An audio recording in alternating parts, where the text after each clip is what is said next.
कभी सोचा है कि हमारे शरीर को एकदम सही तरीके से चलाने के पीछे कौन सी अदृश्य शक्ति काम करती है? आज हम उन्हीं जरूरी तत्वों यानी विटामिन्स की दुनिया को समझेंगे। तो चलिए शुरुआत एक सवाल से करते हैं। साल था 1911। विज्ञान की दुनिया में एक नया शब्द गढ़ा गया, एक ऐसा शब्द जिसने हमारी सेहत को देखने का नजरिया ही बदल दिया। कोई अंदाजा है कौन सा शब्द था वो? तो सवाल उठता है, आखिर ये विटामिन्स हैं क्या चीज? सोचिए, ये हमारे शरीर के लिए वो छोटे छोटे लेकिन बहुत ही पावरफुल मॉलिक्यूल्स हैं जिनके बिना हमारा शरीर ठीक से चल ही नहीं सकता। जी हाँ, वो शब्द था विटामिन। 1911 में सी फंक ने ये टर्म उन जरूरी कंपाउंड्स के लिए बनाया जिन्हें हमारा शरीर ज्यादातर खुद नहीं बना सकता, और इसीलिए इन्हें हमें अपने खाने से ही लेना पड़ता है। आपको पता है, अब तक हम करीब 30 अलग अलग तरह के विटामिन्स के बारे में जानते हैं, और कमाल की बात तो ये है कि इनमें से ज्यादातर को हमारा शरीर खुद बना ही नहीं सकता। हाँ, कुछ अपवाद जरूर हैं, जैसे विटामिन डी जो हमें धूप से मिल जाता है, और विटामिन के। लेकिन एक मिनट, सारे विटामिन एक जैसे नहीं होते। असल में इन्हें दो बड़े बड़े परिवारों में बांटा गया है, और ये बंटवारा इस बात पर निर्भर करता है कि वो घुलते किस में है। ये अंतर समझना बहुत बहुत जरूरी है। तो समझिए, विटामिन्स की दो टीमें हैं। पहली टीम है फैट सॉल्युबल, यानी वो जो फैट या चर्बी में घुलते हैं। इसमें आते हैं विटामिन ए, डी, ई और के। ये हमारे शरीर में जमा हो सकते हैं, तो इन्हें थोड़ा ध्यान से लेना होता है। और दूसरी टीम है वाटर सॉल्युबल, जो पानी में घुलते हैं, जैसे विटामिन बी और सी। अगर ये ज्यादा हो जाएं तो शरीर इन्हें आसानी से बाहर निकाल देता है, मतलब इनकी जरूरत हमें लगभग रोज पड़ती है। चलिए अब कुछ खास विटामिन्स पर जरा गौर करते हैं, और शुरुआत करते हैं विटामिन ए से। विटामिन ए, जिसका दूसरा नाम रेटिनॉल है, हमारी आंखों के लिए किसी सुपर हीरो से कम नहीं है।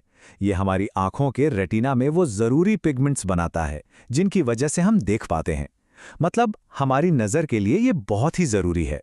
और सोचिए, अगर इसकी कमी हो जाए तो हो सकती है नाइट ब्लाइंडनेस, जिसे रतौंधी भी कहते हैं। मतलब रात में दिखना मुश्किल हो जाता है। पर घबराने की बात नहीं है। गाजर, मछली का तेल, दूध, हरी सब्जियां, ये सब विटामिन ए के बेहतरीन स्रोत हैं। ठीक है, अब बारी है विटामिन्स के सबसे बड़े और शायद सबसे दिलचस्प परिवार की, बी विटामिन्स। इन्हें हमारे शरीर का मेटाबॉलिक पावर हाउस भी कह सकते हैं। ये एनर्जी बनाने के लिए बहुत जरूरी हैं। तो ये जो बी विटामिन्स का पूरा ग्रुप है ना, ये कोएंजाइम की तरह काम करता है। अब आप सोच रहे होंगे ये कोएंजाइम क्या भला है? तो आसान भाषा में समझिए, ये उन हेल्पर मॉलिक्यूल्स की तरह हैं जो हमारे शरीर में जरूरी केमिकल रिएक्शंस को किक स्टार्ट करते हैं। इनके बिना समझिए काम ही रुक जाएगा। इस परिवार में सबसे पहले बात करते हैं विटामिन B1 यानी थायमिन की। इसे हमारे नर्वस सिस्टम का प्रोटेक्टर या गार्ड भी कहा जा सकता है। इसकी कमी से बेरी नाम की एक बीमारी हो जाती है जो सीधे हमारे नर्वस सिस्टम पर असर करती है, और इसे पाने का सबसे बढ़िया जरिया साबुत गेहूं की रोटी। आगे बढ़ते हैं, अब मिलते हैं विटामिन B2 से, जिसे राइबोफ्लेविन भी कहते हैं।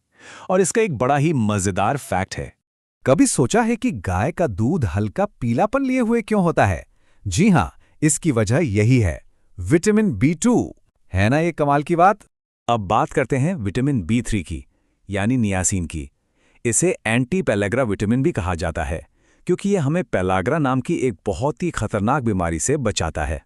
पेलाग्रा को 4D सिंड्रोम के नाम से भी जाना जाता है, और ये नाम इसके 4 गंभीर लक्षणों से आता है। पहला डी है डर्मेटाइटिस, यानी त्वचा से जुड़ी गंभीर समस्याएं। दूसरा डी है डिमेंशिया, मतलब याददाश्त का जाना। तीसरा डी है डायरिया, यानी दस्त, और अगर इसे नजरअंदाज किया जाए तो चौथा और सबसे खतरनाक डी है डेथ। बी विटामिन का परिवार काफी बड़ा है। इसमें और भी हीरो हैं, जैसे विटामिन B5। इसकी कमी से पैरों में जलन या बर्निंग फीट सिंड्रोम हो सकता है। फिर आता है विटामिन B6। इसकी कमी अनीमिया से जुड़ी है। और एक है विटामिन B7, जिसे बायोटिन भी कहते हैं। ये शरीर में फैट के सिंथेसिस के लिए बहुत जरूरी है। तो इन सब बातों का निचोड़ क्या है? क्या है वो एक चीज जो हमें याद रखनी है? देखिए, बात सीधी सी है। विटामिन्स हमारे शरीर के लिए जरूरी सूक्ष्म पोषक तत्व हैं। मतलब हमें इनकी जरूरत तो बहुत कम मात्रा में होती है, लेकिन किसी एक की भी कमी हमारी सेहत के लिए गंभीर नतीजे ला सकती है। तो सवाल ये है कि इसका हल क्या है? इसका सबसे अच्छा और असरदार तरीका है एक बैलेंस्ड और रंग बिरंगी डाइट। मतलब